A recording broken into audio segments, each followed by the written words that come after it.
Hello, Paul Elam here, coming to you again from the Happy Misogynist. I usually try to tone down the rhetoric in my work, but today I am in a bit of a mood for a rant. I've been an MRA for nearly 20 years. Recently I've been most pleased with the emerging voices of men and women who have had enough of feminism, especially here on the internet and in particular places like YouTube. It's refreshing and gratifying to see each and every lie that feminists have promulgated for 40 years thrown right back in their faces. But I have to say now that it's time to stop. You see, feminists are like hemorrhoids, and the truth is like a very effective tube of preparation H. Every time I see these women and more than a few men get a good dose, they sure enough shrink up out of sight. And they can get away with doing that. After all, the feminist hegemony in academia, the law, the media, and public opinion is all but complete. They don't even need to fairly defend their ideas anymore. So now, the real problem we have isn't feminists, it's men. I'm not talking about MRAs, but about Joe Average next door. And so today I'm here to do some male bashing of my own. And men have that coming to them now far more than feminists do. I'm not here to reinforce the stupid ideas about men that feminists have spread for so long, but I am here to point out the stupid actions of men that feminists have counted on so they could keep grabbing more power. We have had a gender war, guys, and you largely haven't even shown up. While men, and by that I mean you, your brothers, fathers, sons, and friends, get bent over and raped in openly rigged family courts, you look the other way. While your sons get marginalized and fall behind in ever more female-centered school systems, you have pretty much reacted by making sure the TiVo is set to get the next ball game. While the media has portrayed you as one-dimensional idiots and sitcoms show you as bumbling fools who couldn't tie your own shoes without your wife's supervision, you have validated that idiotic treatment by tolerating it. You have taken to reading shit magazines like Men's Health so you can learn how to have six-pack abs and attract a shallow, morally vacant princess that will revel in your obsequious, servile manner just so you can get laid. And 5 years from now, when that loser you married robs you of your children, your income, your property, and your dignity, your best friend will console you with something as profound as, "Dude, that really sucks. Want a beer?"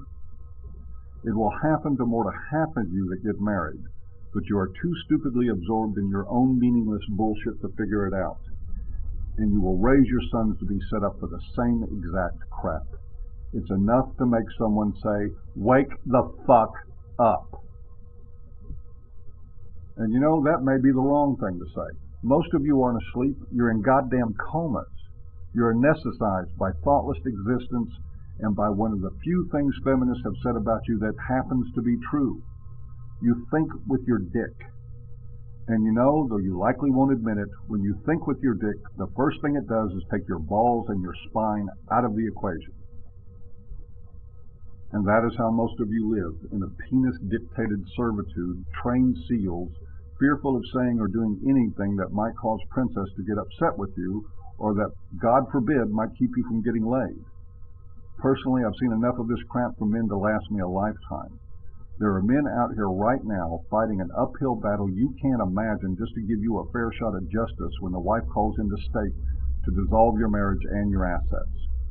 You don't owe them or me anything, but you might if you can pull your head out of your ass for 5 minutes. Think about what you owe your sons.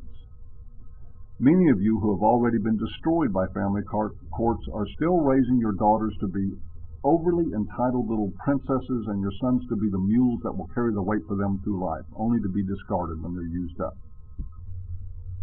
And you are still more interested in a big screen TV than in the big picture. It's fucking pathetic. This chosen ignorance is fatal. Men die more frequently of all the top killer diseases than women, though women get the lion's share of gender-specific medical research money. Women outlive men by 7 years. And though they have had a national office for women's health for decades, we are just now hearing the first inklings that we will have one for men. Maybe you don't give a shit if you die of heart disease or prostate cancer before you're 60. But if you have a son, at least give him the honesty to turn to him and tell him you don't give a shit if he does either. I imagine that than a few of you won't like much what I have to say. You'll just have to imagine my concern about that. But if it upsets you, it won't last. All you need is 15 minutes of acting like a chump for the nearest feminist who will gladly pat you on the head and tell you that you're a good boy, and you will feel right as rain. But if you're so upset that you want to do something about it, then I have a suggestion. Instead of buying those tickets to the ball game or that next 12-pack, send the money to a father's rights organization that is doing what you don't have the nerve to. Or how about this? The next time you hear a woman take a stupid, bigoted shot at men, say something about it.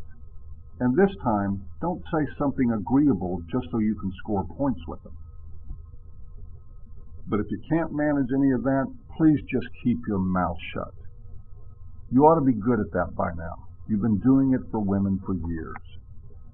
There are men out here trying to do for you and your sons what you won't. There are already enough obstacles in the way. The last thing we need is the ignorant fuckknuckles who are being helped to shoot us down. Like I said, feminists are not the real problem anymore. They launched a gender war, and men, rather than fight back, just blindly followed out of fear and out of biological programming. What else can we call it but blindness, when men have all this injustice going on all around them and they react in a thunderous collective voice saying, "How about them cowboys?"